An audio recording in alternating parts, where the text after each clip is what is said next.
Hello and welcome to episode number 698 of Smart Podcast Trashy Books. I'm Sarah Wendell, and once again, my guests are y'all. Today we're talking to Jenna, Stephanie, Lisa, and Bull. Yep, we are visiting Norway this week. And as always, we have book recs, including a book from the 1500s, wishes, and terrible jokes.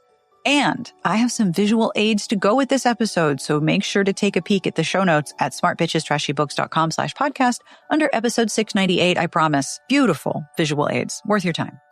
I have a compliment this week to Emily Crone. Migratory flight patterns of birds, when overlaid across several species, spell out some remarkable avian commentary about you. You're stylish, fun, and clever.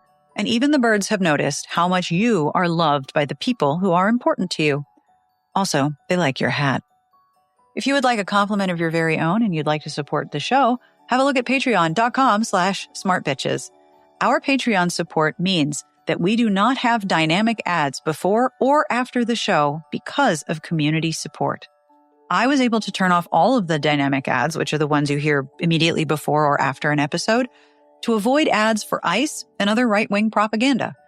So instead of Patreon offering an ad-free episode, the Patreon community made sure that every episode will be free of dynamic ads for every listener. Thank you, y'all. In addition, the Patreon support helps me procure more issues of Romantic Times, keeps the show going, and makes sure we have a transcript from Garlic Knitter every week. Hey, Garlic Knitter, your support means a lot. If you're curious about what the benefits are, there is a wonderful Discord. There are interviews like these, and there is a collection of our bonus content at Patreon if you would like to sample some. Plus, if you didn't know, you can gift a membership. Patreon.com/smartbitches/gift will allow you to hook someone you like up with a fine membership to this here show. If Patreon support is not in the cards, may I please ask that you leave a review for the show where you listen. It is tremendously helpful. And as always, thank you for listening. I'm really happy you're here. Support for this episode comes from Skims, who have new pajamas, and I'm living in them right now. As I've mentioned, most of my pajamas were old shirts and lightweight bottoms, and I didn't know how old they are or where they came from because I really didn't put a lot of thought in my pajamas. And then I received a soft lounge sleep set from Skims, and I thought, oh, well, hang on a moment. They are so great. I am still mad how great they are. I'm not taking them off, but I'm still mad about it. The fabric is so great. It is warm enough to be cozy, but not super thick, so I'm too hot all of the time. And you know how some pajamas are so light, like a wind goes through them? Not with these. They are just the right level of cozy. And they're really well made. I have a deep green color that I just love. I feel like I'm so stylish. Even when my hair is going in every other direction and I haven't caffeinated yet, I look great. Trust me. The soft lounge sleep set is just simply fabulous. And I'm living in it, and I invite you to live in a Skims soft lounge set too. Trust me, it's a good idea. You can shop my favorite pajamas at skims.com. And after you place your order, please be sure to let them know we sent you. Select podcast in the survey. Be sure to select our show in the drop-down menu that follows. And if you are looking for the perfect gifts for everyone on your list, the Skims holiday shop is open at skims.com. All right, are you ready? We're going to travel to Norway, all over the U.S., talk about books. I'm in. Let's go. On with the podcast. Hi, I'm Jenna Grinstead. I'm in Columbus, Ohio, and I'm a writer and a reader, and I'm currently in the Antioch MFA program. Hey, congratulations. Thank you. How are you liking the MFA program? I love it. Yes. Just finished my first semester, and incredible mentorship that you get, and it's easy to integrate into your life. It's not easy, it's hard work, but it's reading and writing. So, if you love that, then it works really well. And I imagine being in a program and obviously, paying tuition and everything makes that reading and writing time so much more essential on your calendar. You can't talk yourself out of it. You got to do it. It's very important. And then at the end, you've read and written, which always makes me feel good. So total win. Yeah, I was like, this is exciting. I am required to read these books that I, helped to choose. Oh, bummer. I was going to read them anyway. So that's been really fun, and getting to sort of read like a writer and annotate, a book it's just a different way of thinking. It's been really fun. Can I ask if you remember what sort of what books you contributed to the syllabus? Yeah, so I got to read Vampires of El Norte this semester. For school. Oh, how great. Yeah, so like I got to read Vampires of El Norte by Isabel Cañas for school. And then like pick apart in my own mind, like how does she use monsters, both real and like figuratively Hmm.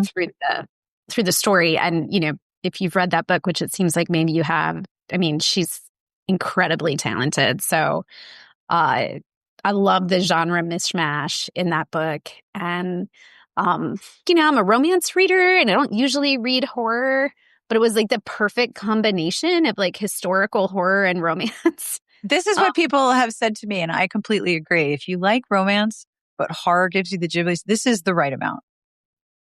yes, Like, it's important to the story, but it's not trying to give you nightmares and scare the poodle out of you. that is 100% dead on. What books rocked your world this year? So one was actually written by my MFA mentor. It just came out. It's called Fall of the Fireflies by Guadalupe Garcia McCall. Ooh. And it is fantastic. It's the companion to one called Summer of the Mariposas. And Summer of the Mariposas is basically the Odyssey written with girls living on the Mexican border in present times with like Mexican monsters. And Guadalupe wrote it because she was teaching the Odyssey and the girls in her class kept saying like, you know, why do we have to study these men? All the women do is knit. And she was like, we need a version of this story that's for the girls that I teach. And so um, Fall of the Fireflies is based on Antigone, and it's just sort of in the same vein, but it's these twin girls, and they have this like twin tour that they launch with their father's band, and there's a supernatural attack on their father. Um, it's also got Susto in it, which is sort of something that you see in Vampires of El Norte, but it's just two different takes on it. So yeah, I really, really enjoyed that series of books this year. That's cool. I had not heard of these. Thank you for introducing me to these books. This is the best part of doing these episodes, I swear.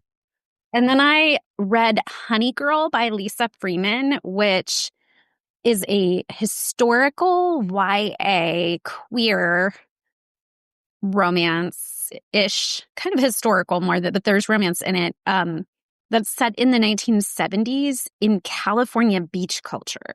Oh, that So sounds cool. yeah, Lisa Freeman's father, I think, was involved in like creating Hawaii Five-O. If you remember that like old show, I sure do.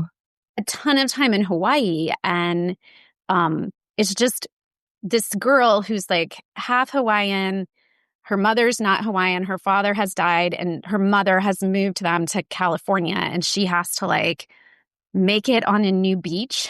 Yep. And there's sort of all of these sort of ties sort of set in the 70s and, you know, what it was to be like a queer girl in the 70s as she's kind of like realizing that about herself. And it was incredible. I really, really. That's awesome. What a good rag.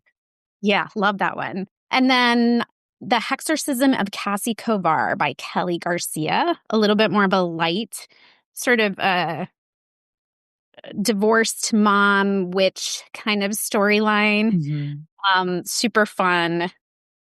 And then the last one that I had was Mate by Allie Hazelwood. Oh, cool. Well, as probably a lot of people are talking about. I loved Bride, and I thought Mate was like the perfect companion, like the snarky voice and the, you know, just the supernatural loves. This felt like the old school sort of paranormals, like the Janine Frost kind of books Yes. that I like loved, and I'm always hungry for more, you know? They were definitely written with paranormal romance from about 15, 20 years ago in mind. Like you can tell some of the beats and some of the characters like, oh, okay. I haven't read about, you know, a character like this in a while, but I know this character. Yeah. Yeah. And I'm a huge like Janine Frost fan, her Cat and Bones series. So Yes. I go back and reread that because there's not there's not a lot like of new stuff like that. So I was just really excited when this series, Bride and Mate, came out. Yes. And the Janine Frost series, I remember reading that and going, oh, okay, I'm so in. Right? Like when someone does something not necessarily new, but innovative, it's incredible, right? Yeah. And those books were interesting because it was one couple, but it was like, Lots of stuff going on. Yeah. fantasy. There was a mystery. There was, there was so much to keep you coming back. Mm-hmm. It's just, vampires and romance. And she really did a good development of the relationship so that you weren't like, okay, just like kiss already. There were always stakes and they were always like dealing with each other through several. That series is incredible. And she lets them be a good couple together for like lots of books, but you don't feel like it doesn't feel tired. No, it's like, Of ooh, all the other plot lines. it's visiting. Yeah. Totally. Thank you. These are amazing recommendations. I appreciate it. Thanks for the opportunity. Okay. What are your wishes for everyone for 2026? I hope in 2026 we just all get to be who we are and feel safe and supported. Yes. That's a tall order right now, and it shouldn't be a tall order right now. It feels like it should be a very non-controversial statement. Right? Doesn't feel that way all the time now. So that's my wish. Everybody gets to feel safe and supported. Exactly as they are. Exactly yeah. as they are. Yeah. That's both radical and obvious, which is weird. But yeah, true. You didn't expect lately that intersection has become. Nope. You're so different. right. So did you bring a terrible joke? I did. Yay. Okay. What can you catch in winter even with your eyes closed? What can you catch in winter even with your eyes closed? What? A cold. Isn't that the truth? I just got my voice back after like losing it. Wait till you hear some of these holiday wishes episodes that I record with laryngitis. They're quite an experience. Yeah, cold. I will get that. Get that cold every time. That husky voice. It's kind of like a fun alter ego. Yes. Yeah. It's like Kathleen Turner and Barry White had a baby and it's me. Thank you so much. And thank you for all of these recs and doing a holiday wishes interview. Thank you. My name is Stephanie Violet, and I am from Vancouver, BC. Well, hello. Hi. Howdy, It neighbor. is pouring rain, so we call it actually technically Raincouver. Vancouver. Yes, but the upside of Vancouver is that it is appallingly beautiful. Oh, absolutely appallingly beautiful. It's just love offensive. it here. It's and offensive. It's truly offensive. Yeah. I drive to work, and then as the sun peaks over the mountains, I take a photo, and I've been taking photos of basically the sun rising over mountains for like a month now. It's gorgeous. See, that's fantastic. Yeah. I once did a conference. I was invited to a conference in Vancouver, technically in Surrey. Yeah. And I went downtown. Is it a Surrey Writers Conference? Yes, Surrey International Writers Conference. Yes. One of the best conferences in the world. Yes, it is. It's amazing. And while I was there, I went downtown and I did one of those little helicopter tours, but the tour I did was actually they were delivering and picking up the mail. So I flew up the coast and I landed in all these little like docks where where you park your plane, as you do, Yeah. and drop off the mail, pick up a mail. So I basically did the mail run, and I was almost hanging out the window of this plane. Like I was on the window with like, I could not believe what my eyeballs were seeing. Like, yeah, this is so the pretty. same planet as the one that I live on. What is this? I know, it's so pretty. And like, I have friends who live on the island. So whenever I go over, I'm like, even though it's like to get to Salt Spring Island, it's like a 4-hour ferry trip. But I'm like, the views I get to visit upon It's while incredible. I'm traveling there, it is so worth it every single time. Incredible. Yeah. I've even seen dolphins, and I've even seen orcas. Oh, that's cool. They will not often, but sometimes they will swim kind of close to the ferry lines. That's so cool. I know. I'm sure they're like, treats. Where's our fish? That fish? Throw a fish. Would you send me one of your sunrise pictures so I can put it in the show I notes? will. Yes, Yay, yes, excellent. I will.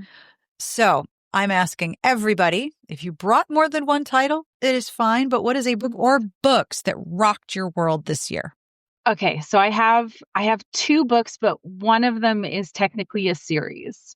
So I That's hope okay. that's okay. That's All right. fine. So the first book is by Freya Marsk, and it's Cinder House, and it's a retelling of Cinderella, but Cinderella is a ghost who is trapped by a slightly magical house after her untimely death. And so she becomes a slave to the house and a slave to her stepsister and her stepmother because she's literally part of the house. It is so good. Like, I did not think that in my era of perimenopause that I would relate so heavily to a 16-year-old to going on to 20-year-old in this book, because it spans 4 years. Yeah. But it is so brilliantly told that even me at 42 can deeply feel the frustrations of being trapped. And I was just like, this is amazing. And it has a better twist than M. Night Shyamalan could ever dream of. Oh, Yeah. big praise. Yeah. Like, and I mean, it's good praise, but you know what I mean? Like, Yeah.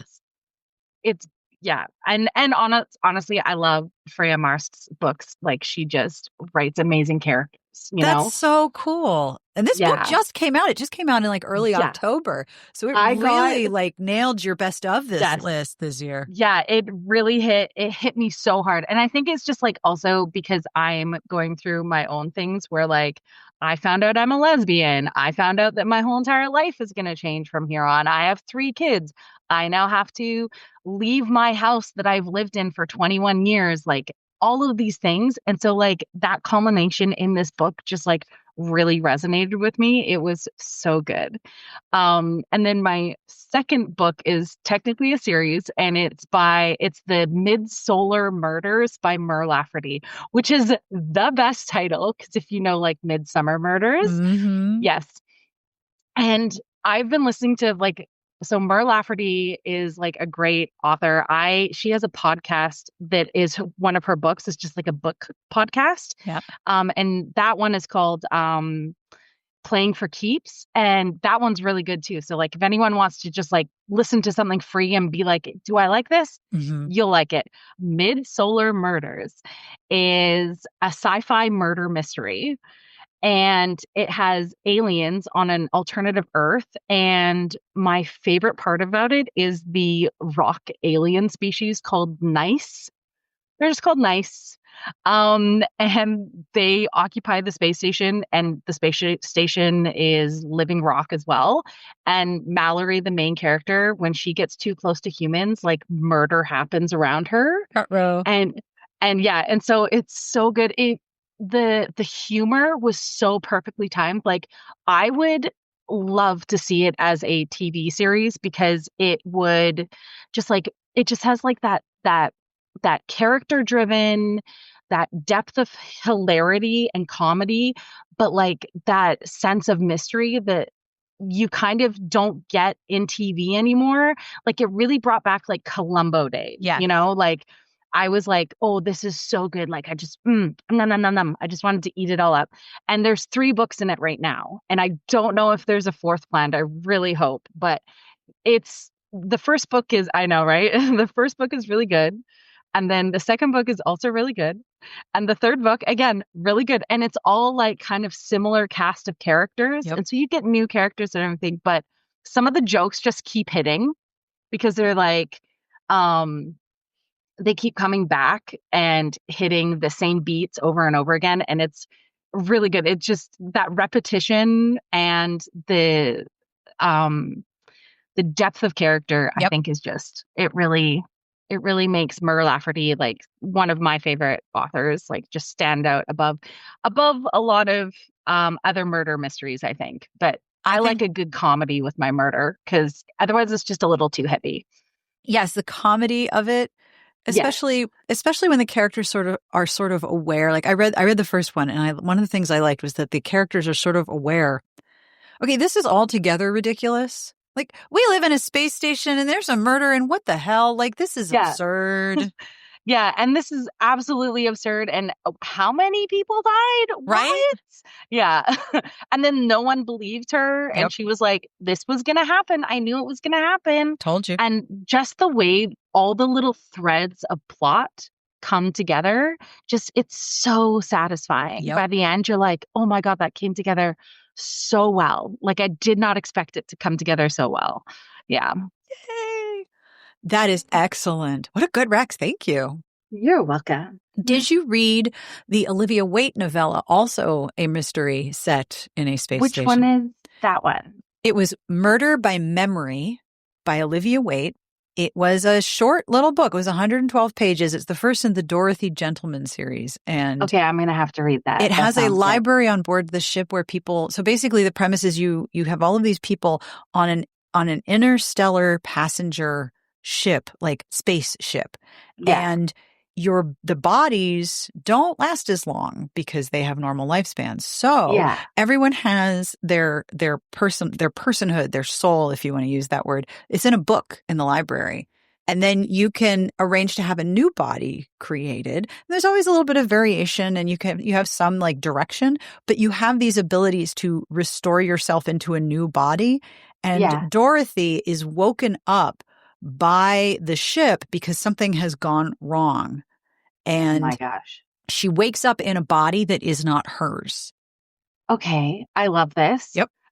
And she's a ship's detective, and the ship's like, yo, listen, I need you, drops her in this body. And she's like, who, what? So not only did she just wake up from like interstellar sleep, but she's like, what the hell body is this?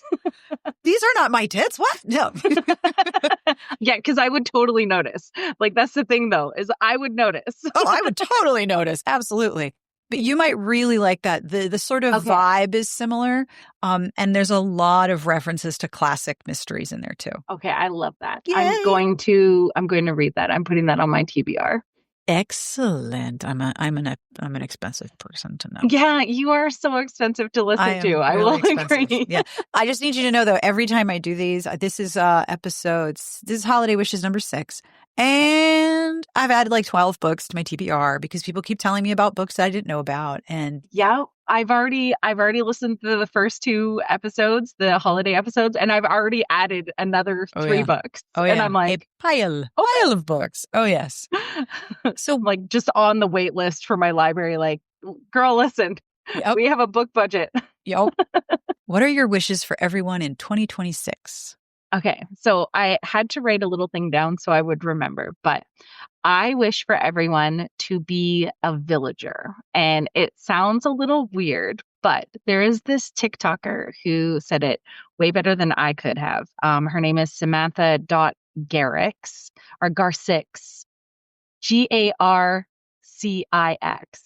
And she said, if you want a village, you have to be a villager. Yep.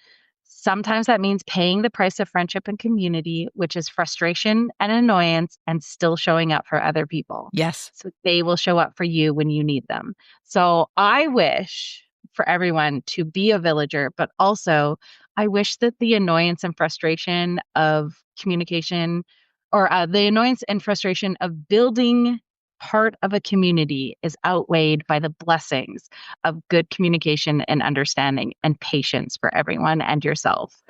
So I love that wish because you know what? Other people can be very annoying. Yes, they can. It's really too bad. It's really too bad because they had so much potential. Right? I understand this perfectly. And I agree. It is important to be a villager. If you want to have a village, you have to be part of it. You can't just be you can't just be extractive about it. Exactly. And you can't just wash your hands at someone just because they you find them annoying. Like if there's nothing else that's pressing that they are taking away from that village, but they are adding more than their annoyance is there for being, sure, they might be a little annoying and sure they might be, outspoken with their frustrations, but that doesn't mean that we should immediately write them off, And I wish for everyone to find a good village and also to be blessed with good communication. Yay! And maybe, I don't know, a nice therapist. Oh gosh, on the yes. side. That's going to be one of my wishes. I wish for everyone who is seeking therapy to find that person. a person who is available on your schedule, who you vibe with. And also affordable. Yeah, oh, yes, God, yes. Affordable, available, and good vibes. Yes, I actually did recently get a new therapist this year, and I actually, because I'm in Canada, there is a foundation that helps women find therapy that is on the cheap end. So like they'll give you a certain amount of free sessions, Right. and then there's a sliding scale afterwards. So I kind of wish I wish a sliding scale. Yes. For everyone. If you're going to go find therapy, I hope that they have a sliding scale for you. Yes. Yes. Okay, Canada, quit showing off. I'm so sorry. That's okay. And that's very Canadian. You're already apologizing. Here's my ad for BC, other than the beautiful scenery, is that we are always looking for health professionals. Oh, so really? Yes, we actually spent a lot of money on campaigns in Washington State to try and encourage people to come up north for. I'm surprised there's not a line. I'm surprised there's not like Honestly, a special line at the border. Like, listen. Yeah, I know. And I will say that the immigration process, I've heard, is terrifying. Oh, yes. It's quite a process. Yeah, but there is a lot of our provincial leaders are looking for healthcare professionals like OT, PT, therapy, like nurses, RNs, LPNs, doctors, everyone, specialists to just come on in. Yep. Well, let us manifest this for everyone. And let us manifest for everyone. But Sarah, I would like to ask, do you want to hear my joke about paper? Are you kidding? Yes. I want to hear your joke about paper. You know what? Never mind. It's terrible.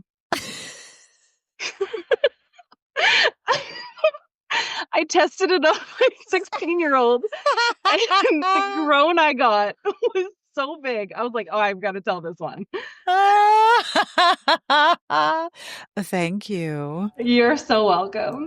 I love it. I'm Lisa. I usually post as Lisa M, and I'm in Houston, Texas. Hey, awesome. So what book or books rocked your world in 2025? Well, I do have more than one, but I limited myself to 3. Okay. So the first is, I think it was from a YR recommendation, For Whom the Bell Tolls by J.C. Lynn, which this book, oh my gosh. I don't know that I've been as immersed in a story in years. I mean, it was and it was my first monster forking book. So that was sort of a educational experience for me too. And there's a sequel, I believe, coming out, I'm hoping next year. So I will be like first in line for that. That's awesome. What did you like about it? Well, I like books about the afterlife, but this wasn't just a ghost, returning. This was making a life in the afterlife. And I loved the bureaucracy and the way that the characters worked in that bureaucracy and made it more efficient, but also got along so well working with each other. And then the little child, Sharky, coming in, well, not a baby, of course, but coming in and finding her place. And it was just such a warm, loving book. That's so great. What else do you have? Martha Wells' Queen Demon. At this point, I think I will read anything Martha Wells writes, but this one again, actually this week I bought, she reissued her 2 YA books, The Emily Adventures. Yes. As a single. Yeah, I haven't read those yet, so I now have another unread Martha Wells. And I know Murderbot, but for me, her fantasy has just always been just the world she creates and the people, I just sink into them. And Queen Demon was amazing. She is so good at that. Yes. This book explained the title of the first book. And then I presume the next book is going to explain the title of this book, which I think is kind of fun too. Keep reading. You'll find out what this means. Yes, you'll find out what this means. That is so great. I have not read the Emily Adventures yet. They are on my list. So if you read them, please let me know what you think. YA steampunk. I mean, yeah, What could possibly go wrong, right? It's amazing. I know. She's so good. She is. And she just keeps writing. It's sort of like T. Kingfisher. She's not as fast as T. Kingfisher, but, she just keeps giving us these wonderful stories. And I love that she's revising and reissuing her older books, too. Yes, I think that's very cool. So, I was so enthralled by the Roxura books. Yes. That was my introduction to her before Murderbot. Scaly, winged, flying, matriarchal, pansexual beings. Yes. There was so much. There's just so much. And Moon as an outsider coming into that world, so we see the world through his eyes. Yep. And then to find out how connected he really is and his struggle with his own identity. Yep. Stone, I want more Stone. I love how friggin' huge Stone is. And then Moon looks at that and is like, well, that's what I'm going to be. Okay. Mm-hmm. That's going to be me someday. He keeps seeing glimpses of his future that he didn't know he had throughout the book in all these different ways.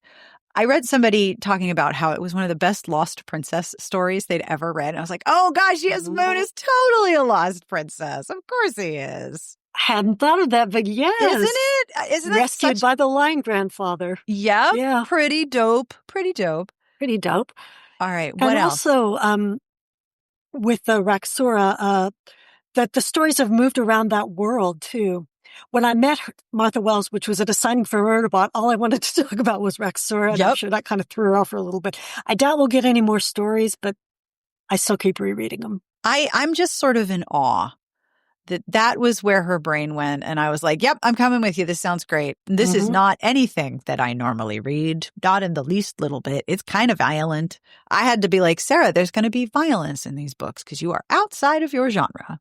Like I had to tell myself, this isn't real. It is okay. And there is some violence. Like creatures eating other creatures. Like, damn, okay. Yes. Oh, yeah. The evil are pretty evil in that. I mean, they're real bad. They're real bad. Yeah. So what else? Did you read the short stories too? I haven't. I have not read the short stories, but Two books of short stories. Oh man, really? Well, and one of them is where the Moon in Jade's clutch arrives. I didn't know that. Oh, yay. Writing that down. Hang on. Got to write that down. Okay, cool. Thank you. Oh my gosh. Sure. What is your next book? Do you have another one? Yes, it's the nonfiction choice. It's Story of a Murder by Hallie Rubenhold. So the subtitle is The Wives, the Mistress, and Dr. Crippen. So Holly Crippen, who I was surprised to find and murdered his first wife as well as his second wife.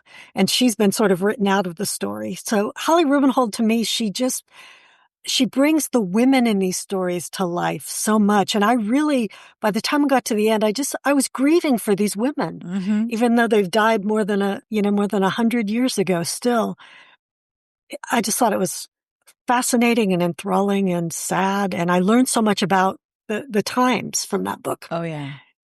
Yeah. So much of true crime, when it's not well done, flattens the victims, especially if they're women, especially if they're marginalized, into like a one-word summary. Yes. Like with her book on Jack the Ripper, which I can't usually read about Jack the Ripper because at a young age I found an article about him and developed sort of nightmares about it. But she focused on the victims and said right up, these are not prostitutes. And she got so much pushback for that, for daring to say these women were not all sex workers, with the subtext that they deserved it, So that book is also amazing. I have read, and I don't know what you think about this theory, but that a lot of people read true crime for a sense of comfort, to reconcile violence that has happened to them or in their world. And for them, it is a form of processing. And I will never harsh on anybody reading anything. Like, if this works for you, then you do your thing. But there are also a lot of people who look at like the sociology perspective of true crime, and how much a lot of it is people saying, oh, well, I would never do that, so this will never happen to me. using it as a technique of reassurance. Like, oh, well, I would never do that, so this will never happen to me. Not really wanting to face how truly random some of these crimes are. Mm-hmm. And it's very interesting to me to see how true crime has started to evolve where the victims are centered, where that work will point out the flaws of prior work. Even if those authors are still alive, true crime is like, no, there are people within true crime who are reckoning with its own history, which I find so interesting. Because, I mean, romance, we have to do the same thing. Right. It's fascinating to see it in other genres. I've also read or heard commentary that true crime is overly white, that it, focuses on especially white women in peril. Oh, yes. And that there are a lot of other stories that could and should be told. Quite. We damsel real hard in our culture. Mm-hmm. We do a good damsel. Yeah, we do. So what wishes do you have for everyone going in to 2026? I was listening, I think, to a mindfulness podcast, and the podcaster spoke about the loving kindness meditation, and I immediately had to write it down. She talked about it in the context of if there's someone you're having difficulty with, that if you can sort of focus on them and then focus on yourself and focus on sort of pushing that out into the world. You can start off with, may I be safe, may I be healthy, may I be happy, be at peace.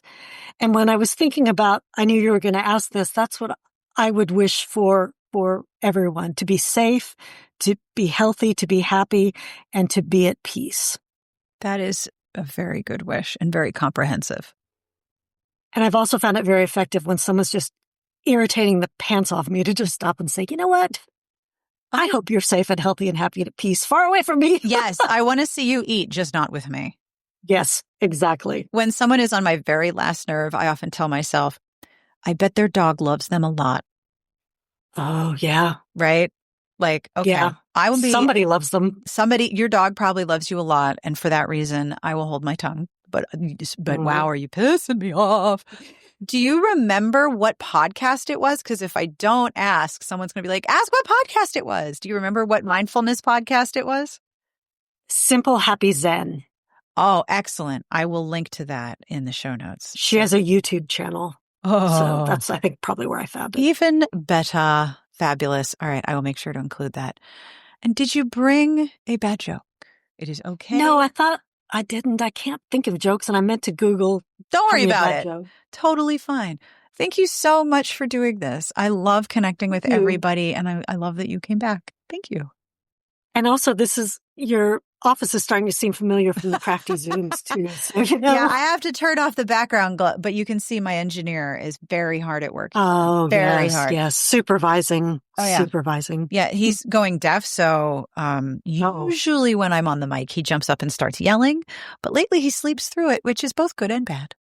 Yes. But I give him a lot of treats, so he's happy. Good. Thank you so, so much for doing this. I hope you have a wonderful rest of your day, and I will talk to you on the internet. You too, and thank you again for everything that you and Amanda do to make this site so wonderful. Thank you. I appreciate that. I am Martin Bull Gudmundsen, or Bull, as is probably easiest to address me in English, of the Eastern Norwegian family Bull, which probably also answers the question about where I am, which is in the east of Norway. Well, I mean, listen, they're all kind of close together. You could have just wandered into Finland, right? Yeah. Oops, there it is. I mean, I can take a day trip by train going through Sweden and ending up in Denmark if I want. Wait, there's a train to Denmark? Does it go under the water? No, it goes, or the train from Gothenburg to Denmark goes. That's not that far. Over a bridge. That's not that far. On a map, it looks like this massive distance. That's very cool. There's a bridge that now goes between Sweden and Denmark, and is also the site of Swedish Danish co-produced crime series called The Bridge. Oh, I've heard of that show. Thank you. The penny just dropped. That makes total sense. Yeah, and the plot there, or I think they've made an international version too. But the plot there is that a murder victim is found on the exact border between Sweden and Denmark, which means that both Swedish and Danish authorities are called to investigate. So yeah, that's how you get from Sweden to Denmark. Was the original show called Broen? Broen, yes. Broen, I was close. We did an American version, and I didn't even know this, about the U.S.-Mexico border. I want to watch the original. I mean, the U.S. version I'm sure is great, but I want to watch the original. That sounds very Yeah, cool. the original is pretty good. Or the first season is very good, and the following seasons are pretty good as well. That's cool. Yeah. So what book or books rocked your world this year? I haven't been very rockable through the year. So for a long time I was trying to figure out which books to mention here. I think I've ended up with Interview with the Vampire. Oh, that's a classic. Yeah, it's not 2025. No, any book you haven't read is a new book, so I don't care if it's a Yeah. 2025 book. Yeah, it's also not a new book because I reread it. Oh, you reread it. That's cool. Yeah. What? So, but I haven't read it for a very long time. So now I recognize things like craft, plot and characters and stuff. Yep. I also read it for a book club I'm in, and even more of an analytic eye. And now this time I discovered that the definite strength of the book or the book series is the author's prose, at least edited. I haven't seen her unedited face yet. And her intensely intimate association with her characters. Oh, yes. Yes, very much so. That there's not very much plot in the book. It starts out with a bit of plot, and then there's about 50% of it with roaming around New Orleans, and then roaming around Europe, and then there's a few percent of plot again at the end. But it's so true. Yeah. A vampire and a journalist go on a wander. Let's take a walk. Okay, that is so funny. It's so true. Yeah. But the voice of the vampire and the voice of the author and the perceptions of the vampire. Yeah. The vampire, or at least in the first book, Louis is known to be extremely whiny. He is whiny. But that is kind of enjoyable in the book because he's written with such a deep understanding for the character. Yes, that's true. And then I have the theory that I can understand why the author later famously says that she doesn't accept being edited. Yeah. Which is, I haven't read those books, but I kind of understand the immediacy of language and the immediacy of the intuitive writing she does. And I kind of understand how someone who identifies with their characters and their language like that can feel editing to be very intrusive. Yep, I can see the argument, but I still maintain most people need an editor. Yeah, probably. I edit myself, and I don't always do the best job. So when I'm edited by someone else, I'm like, oh, yeah, you're right. I do that a lot. Thank you for pointing that out. Yeah, editing is a gift, and having a good editor is a gift. So if she had crappy editors, I empathize, but girl. I think she had a pretty good editor. She kept working with that editor. She just said, I don't want you to change my words anymore. Yeah. Understand it. Okay. Well then. Is that the book that you brought, or do you have others? That's the book I've prepared the most about. I can't talk about others. Is there another book you want to bring up? It's totally cool if you do. Yeah. It's also not 2025. I think it came out in 1580. Okay, sure, a little old. Which is the essays of Michel de Montaigne. Oh. He was a French 16th century nobleman, philosopher, writer, who wrote a collection of texts that became the model for the essay genre. And he That's invented the cool. word essays. I've read about half of those earlier, or in the first half of this year.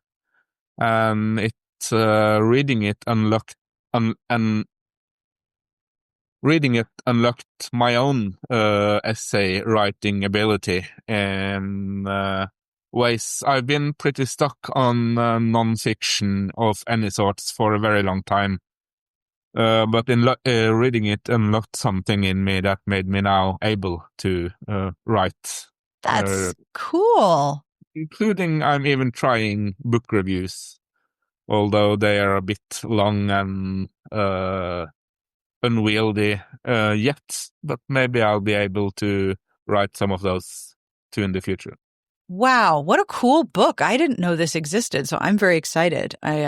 I'm reserving the audiobook for myself in my bookmarks. I mean, he's almost by definition a middle-aged white dude talking about himself. But talking about yourself is kind of the foundation of essays anyway. That is the whole point. What wishes do you have for everyone in 2026?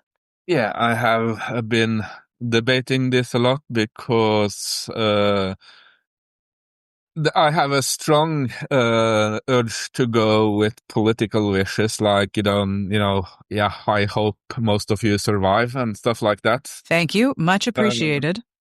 But I've also been thinking about how those people in your country are kind of doing the same thing as Thanos in the Avengers, and closing their hands and saying, I am inevitable. Mm-hmm. And I don't believe them for a second. And I don't want to play into their narrative of inevitability. Yep. So I will,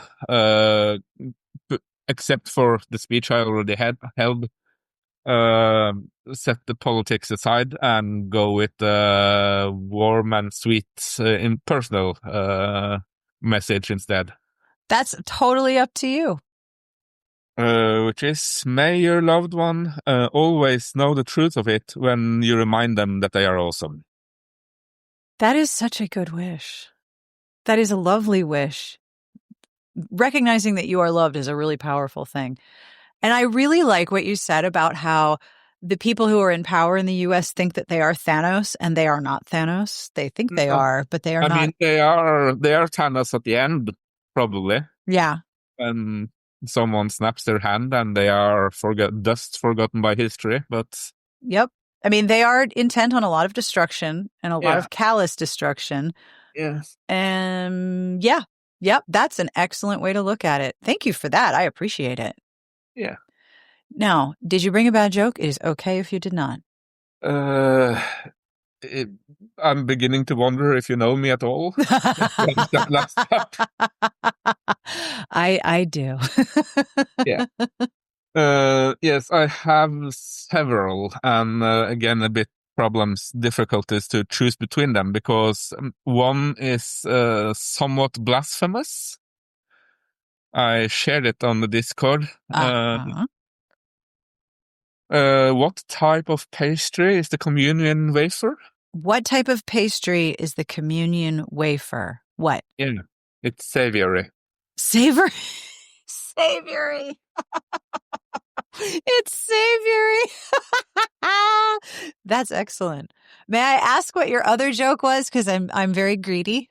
Yeah, the other is actually not a pun joke. It is the Swede, the Dane, and the Norwegian joke, which is a Scandinavian genre of jokes, or at least a Norwegian genre of jokes. I suspect the Swedes and Danes kind of switched the protagonist somewhat. So there was this time when the Swede and the Dane and Norwegian held a contest to see who could hold out the longest inside the pig's house. Mm-hmm. And then first the Swede went in and he stayed there for a while, but then the pig farted and the Swede came running out. Okay. And then it was the Dane's turn, and the Dane went into the pig's house, and he stayed there for, again, quite some time, but then the pig farted, and the Dane came running out. And then, of course, it was the Norwegian's turn, and he went into the pig house, and he stayed there for quite a while, and, they were standing there outside with their stopwatches and wondering if he was going to make it. And then the Norwegian farted and the pig came running out. That's delightful. Thank you, Bull.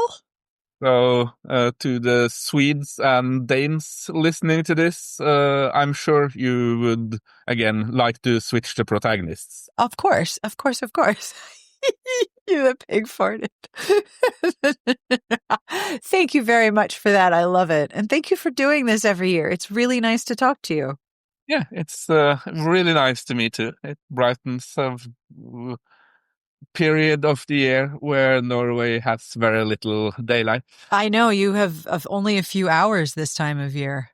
Yeah, the sun, it started to get dark around 3 today. And we still have 3 weeks left until the solstice. Oh, that's rough. I hope you and everyone has lots of light and comfort in the darkness. Yeah, they just lit all the Christmas lighting in the park outside my window. So that's pretty. Yeah. And that brings us to the end of this week's episode. Thank you so much to Bull, Lisa, Stephanie, and Jenna for connecting with me. I love doing these every year. And there will be 2 more Holiday Wishes episodes, one on January 2nd. And then we're going to take a little break on January 9th for our 700th episode. I have something special planned. And Amanda and I will be sharing our holiday wishes and recommendations the week after that. Thank you so much for being part of these. It has completely lifted the end of my year, and I hope that you have enjoyed these episodes as much as I have. I have photos and links and books in the show notes at smartbitchestrashybooks.com/podcast under episode 698. Whew, that's a big number. I end every episode with a terrible joke. This joke comes to me from Adam, who I'm married to, by way of Miss Dorkness. Thank you, Miss Dorkness. If a croque madame speaks to another croque madame about something other than a croque monsieur, that's called passing the bechamel test. Adam told me that the other night, and I literally went, oh no, please send that to me. Bechamel test. On behalf of everyone here, we wish you the very best of reading. Have a wonderful weekend and Merry Christmas if you're celebrating. We will see you back here next week. And in the words of my favorite retired podcast, Friendshipping, thank you for listening. You're welcome for talking.